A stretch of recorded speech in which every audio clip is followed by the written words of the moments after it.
دوستو یاد رکھنا، تگڑا اور مضبوط جوان پتہ کون ہوتا ہے؟ جس کی نظریں پوری طرح اس کے کنٹرول میں ہوں۔ یہ علامت جوانی ہے۔ جس آدمی کا پوری طرح، دو لوگ دنیا میں کبھی کوئی کارنامہ سر انجام نہیں دے سکتے، ایک جو حرام کھاتا ہو، ایک جس کی نظر ناپاک ہو۔ محمد بن قاسم جب یہاں آئے تھے نا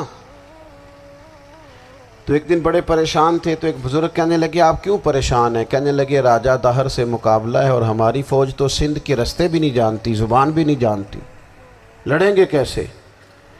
دو چار دن کے بعد ان بزرگوں کی دوبارہ محمد بن قاسم سے ملاقات ہوئی تو بڑے خوش تھے۔ کہا اب آپ کیوں خوش ہیں؟ کہنے لگے وہ میرا مقابلہ نہیں کر سکتا، میں نے تحقیق کر لی ہے۔ کہا کیوں؟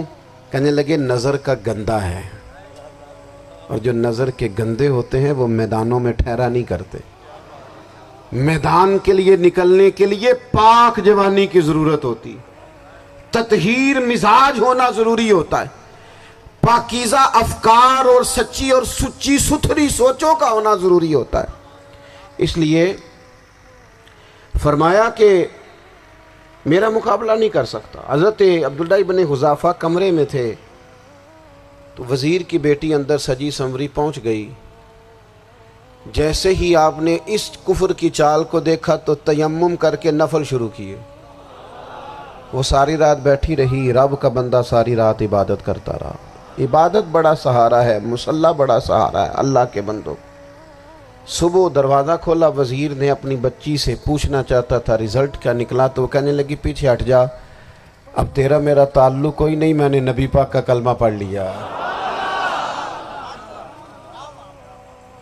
اس نے کہا میں نے بھی زمانہ دیکھا ہے، پر یہ کیا لوگ ہیں، کستوری کے بنے ہوئے، سندل سے دھلے ہوئے، کہ میں ساری رات کمرے میں رہی اور 100 اور 1000 آدمی جس جوان کا مقابلہ نہ کر سکے، اتنا طاقتور جوان کمرے میں رہا اور اس نے نظر اٹھا کے نہ دیکھا۔ او کچا رنگ للاری والا جڑا چڑھدا تے لیندا رہندا ہے، اے عشق تیرے دا رنگ محمد چڑھیا پھر نہیں لیندا۔ میں کہا ایک دفعہ نظر اٹھا کے نہیں دیکھا، کمال ہو گئی۔ اتنے بڑے لوگ، اتنی بڑی سعادت مندی، فیروز بختی، معاملہ فہمی حد ہو گئی۔ اللہ اکبر۔ دوستو بادشاہ جب پوری طرح ہار گیا نا، اس نے کہا مار دو۔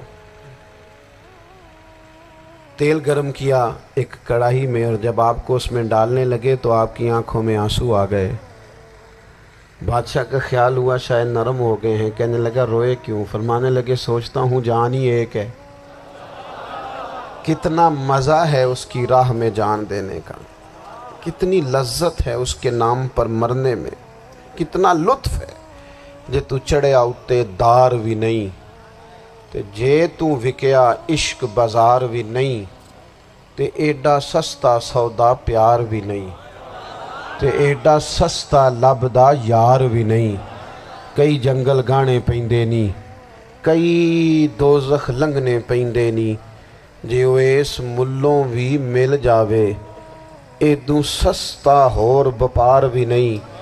تے کچھ سمجھ نہ آوے لوکانوں وہ کادے نال شہید کرے، ڈٹھی یار دے ہاتھ تلوار بھی نہیں، پر او دا خالی جاندہ وار بھی نہیں۔ کہنے لگے ایک جان ہے نا، تو دل کرتا ہے ہزاروں ہوتی تو ایک ایک کر کے محبوب کے نام پہ قربان کرتا، جب میرے پاس ہے ہی ایک، کروں کیا؟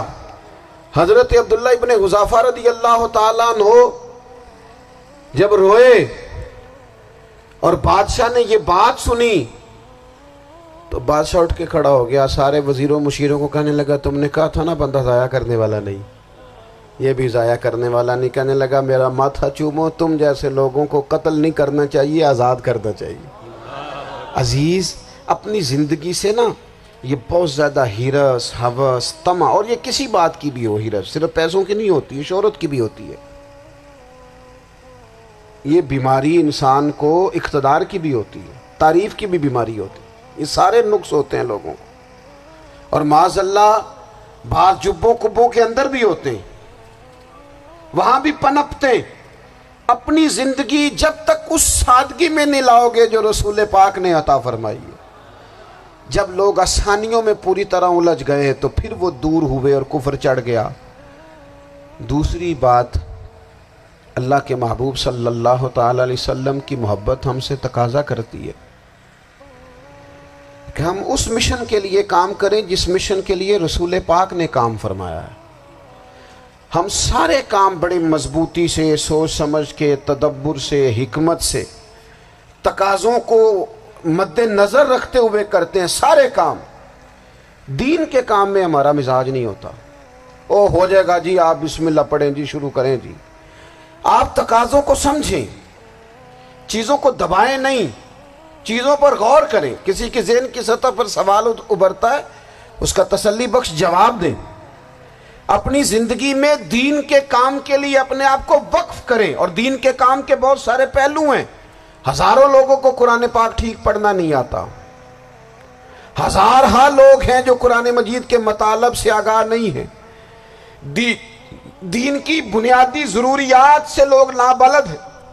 میں آپ کو کس طرح یہ بات سمجھاؤں کہ ہزاروں کی تعداد میں طلاقیں اس لیے ہوتی ہیں کہ مردوں کو طلاق کے مسئلے نہیں آتے، انہیں پتہ نہیں ہے کہ مجھے حقوق زوجین کے معاملے میں کیسے چلنا ہے۔ ڈھیر سارے گھروں میں تباہی اس لیے ہے کہ تربیت اولاد کا دینی منہج ہمیں نہیں پتا۔ اپنا حصہ ملائیں دین کے کام میں۔ ایک آدمی کو اگر تو نمازی کرنے میں کامیاب ہو گیا، تیری زندگی بدل گئی۔ وہ دین بیزار لوگ جو ہمارے بیچ بیٹھ کے ہماری نوجوان نسل کو پگڑی اور داڑھی کا نام لے کے بنیادی طور پر دین سے دور کرتے، ایسے نوجوانوں کو دین کا پیغام محبت دے کر دین کے قریب کرنا ہماری ڈیوٹیوں کا حصہ ہے۔ ہمیں ذمہ داری کا احساس کرنا پڑے گا، ہمیں یہ خاص قدم اٹھانا پڑے گا، توجہ دینی پڑے گی۔ مساجد، مدارس، میں آپ سے عرض کروں، اتنی ڈٹ کے مخالفت ہوتی ہے نا مدرسوں کی، اتنی ڈٹ کے۔ میں ادارہ چلاتا ہوں، اس کے چلانے میں جو مشکلات ہیں وہ تو ہم بتا نہیں سکتے آپ کو، اس لیے کہ میری قوم، میرا اس قوم سے تعلق ہے جو نعت خواں امیر کرنا چاہتی ہے، مدرسے نہیں۔ ہاں، نقیب خطیب پیدا کرنا چاہتی ہے، شعر و شاعری کی زندگی کو پروان چڑھانا چاہتی ہے۔ فقط ہمارا ان لوگوں سے تعلق ہے جو لاکھوں کروڑوں روپیہ محافل پہ لگائیں گے، اور قاری صاحب بیچارے اگر مسجد کا کوئی ہونے والا کام کسی وقت بتا دیں گے تو وہ بڑی مشکل آ جائے گی ان کے لیے۔ یہ کیسے ہو سکتا ہے، آپ نے یہ ڈیوٹی بتا دی۔ مدارس، اور جتنا اہم رول دین کو پھیلانے میں مدارس اسلامیہ کا ہے، اتنی زبردست، لوگوں کا خیال ہوتا ہے میری طرح کے لوگ شاید کام کرتے ہیں، ڈیوٹی کرتے ہیں۔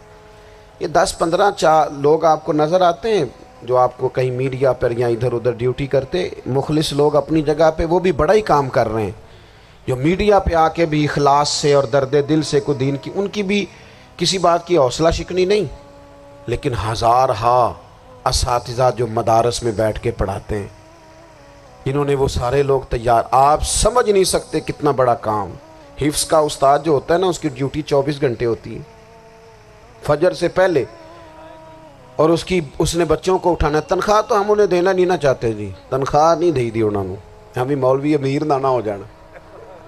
مولوی نو تے سوٹ بھی 27ویں والی رات دے ہے تاکہ کدھر سوان کے عید والے دن پا نہ لوے، چونکہ 27ویں تو بات تے درزی پھڑتا ہی کوئی نہیں، کیوں حضرت ایسے ہی ہے نا، اس وقت تو نہیں نہ لیتا۔ تو ہم چاہتے ہیں مولوی ہماری مرضی کے ہماری طرح کا سوٹ نہ پہن لے۔